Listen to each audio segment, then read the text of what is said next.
Hallelujah. सबको जय मसीह की। आप सबका स्वागत है मेरे YouTube चैनल यीशु का संदेश में। आशा करती हूँ कि आप सब भले चंगे होंगे। आप सब पर परमेश्वर की कृपा बनी रहे। मैं प्रार्थना करती हूँ आप सब के लिए कि आप सब खुश और मस्त रहें। हालेलुया। धन्यवाद करते हैं परमेश्वर का कि उसने हमें पूरा दिन संभाल के रखा। परमेश्वर से प्रार्थना करते हैं कि वो हमारी गलतियों को क्षमा करे।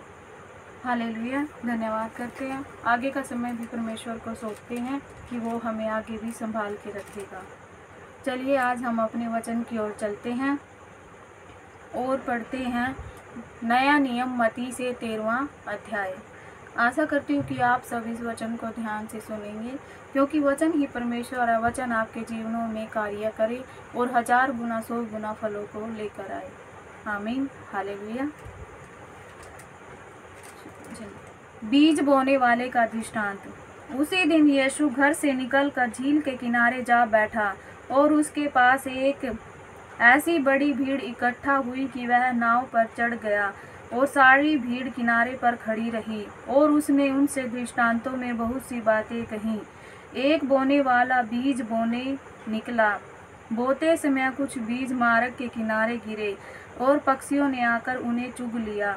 कुछ बीज पथरीली भूमि पर गिरे, जहां उन्हें बहुत मिट्टी न मिली और गहरी मिट्टी न मिलने के कारण वे जल्द उग गए। पर सूरज निकलने पर वे जल गए और जड़ न पकड़ने से सूख गए। कुछ बीज झाड़ियों में गिरे और झाड़ियों ने बढ़कर उन्हें दबा डाला।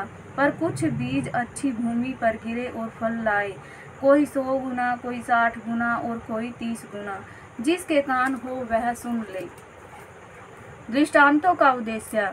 चेलों ने पास आकर उससे कहा, तू लोगों से दृष्टांतों में क्यों बातें करता है? उसने उत्तर दिया, तुमको स्वर्ग के राज्य के भेदों की समझ दी गई है, पर उनकी नहीं। क्योंकि जिसके पास है उसे दिया जाएगा और उसके पास बहुत हो जाएगा, पर जिसके पास कुछ नहीं है उससे जो कुछ उसके पास है वह भी ले लिया जाएगा। मैं उनसे दृष्टांतों में इसलिए बात करता हूँ कि वे देखते हुए नहीं देखते और सुनते हुए नहीं सुनते और नहीं समझते। उनके विषय में यशायाह की यह भविष्यवाणी पूरी होती है, तुम कानों से तो सुनोगे पर समझोगे नहीं, और आँखों से तो देखोगे पर तुम्हें न सूझेगा।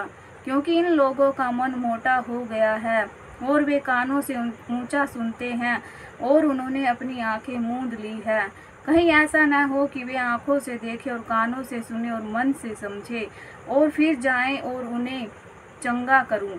पर धन्य है तुम्हारी आंखें कि वे देखती हैं और तुम्हारे कान कि वे सुनते हैं। क्योंकि मैं तुमसे सच कहता हूं कि बहुत से भविष्यवक्ताओं ने और धर्मियों ने चाहा कि जो बातें तुम देखते हो देखे पर न देखो, और जो बातें तुम सुनते हो सुने पर न सुनो। बीज बोने वाले दृष्टांत की व्याख्या। अब तुम बोने वाले के दृष्टांत का अर्थ सुनो। जो कोई राज्य का वचन सुनकर नहीं समझता, उसके मन में जो कुछ बोया गया था उसे वह दुष्ट आकर छीन ले जाता है। वह यही है जो मार्ग के किनारे बोया गया था। और जो पथरीली भूमि पर बोया गया, यह वह है जो वचन सुनकर तुरंत आनंद के साथ मान लेता है, पर अपने में जड़ न रखने के कारण वह थोड़े ही दिन का है, और जब वचन के कारण क्लेश या उपद्रव होता है तो तुरंत ठोकर खाता है। जो झाड़ियों में बोया गया यह वह है जो वचन को सुनता है, पर इस संसार की चिंता और धन का धोखा वचन को दबाता है और वह फल नहीं लाता। जो अच्छी भूमि में बोया गया यह वह है जो वचन को सुनकर समझता है और फल लाता है, कोई 100 गुना, कोई 60 गुना और कोई 30 गुना। आमीन।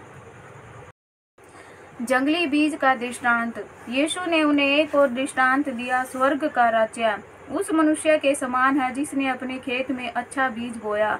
पर जो लोग सो रहे थे तो उसका शत्रु आकर गेहूं के बीच जंगली बीज बोकर चला गया। जब अंकुर निकले और बालें लगी तो जंगली दाने के पौधे भी दिखाई दिए। इस पर गृहस्थ के दासों ने आकर उससे कहा, हे स्वामी, क्या तूने अपने खेत में अच्छा बीज न बोया था? फिर जंगली दाने के पौधे उसमें कहाँ से आए?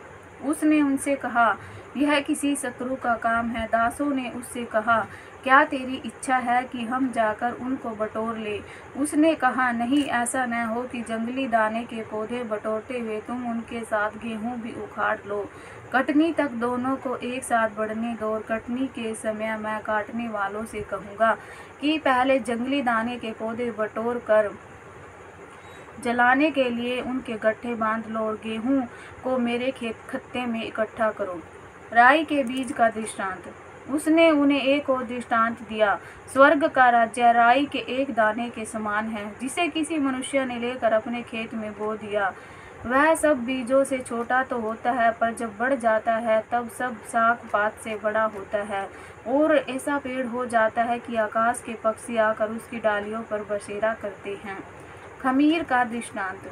उसने एक और दृष्टांत उन्हें सुनाया। स्वर्ग का राज्य खमीर के समान है, जिसको किसी स्त्री ने लेकर 3 पसेरी आटे में मिला दिया और होते होते वह सब खमीरा हो गया। दृष्टांतों का प्रयोग। ये सब बातें यीशु ने दृष्टांतों में लोगों से कही, और बिना दृष्टांत वह उनसे कुछ न कहता था कि जो वचन भविष्यवक्ता के द्वारा कहा गया था वह पूरा हो। मैं दृष्टांत कहने को अपना मुंह खोलूंगा। मैं उन बातों को जो जगत की उत्पत्ति से गुप्त रही है प्रकट करूंगा। जंगली बीज के दृष्टांत की व्याख्या। तब वह भीड़ को छोड़कर घर में आया और उसके चेलों ने उसके पास आकर कहा, खेत के जंगली दाने का दृष्टांत हमें समझा। उसने उनको उत्तर दिया, अच्छे बीज का बोने वाला मनुष्य का पुत्र है। खेत संसार है, अच्छा बीज राज्य की संतान और जंगली बीज दुष्ट की संतान है। जिस शत्रु ने उनको बोया वह शैतान है। कटनी जगत का अंत है और काटने वाले स्वर्गदूत है। अतः जैसे जंगली दाने बटोरे जाते और जलाए जाते हैं, वैसा ही जगत के अंत में होगा। मनुष्य का पुत्र अपने स्वर्गदूतों को भेजेगा और वे उसके राज्य में से सब ठोकरों के कारणों को और कुकर्म करने वालों को इकट्ठा करेंगे और उन्हें आग के कुंड में डालेंगे, जहां रोना और दांत पीसना होगा। उस समय धर्मी अपने पिता के राज्य में सूर्य के समान चमकेंगे। जिसके कान हो वह सुन ले। छिपे हुए खजाने का दृष्टांत।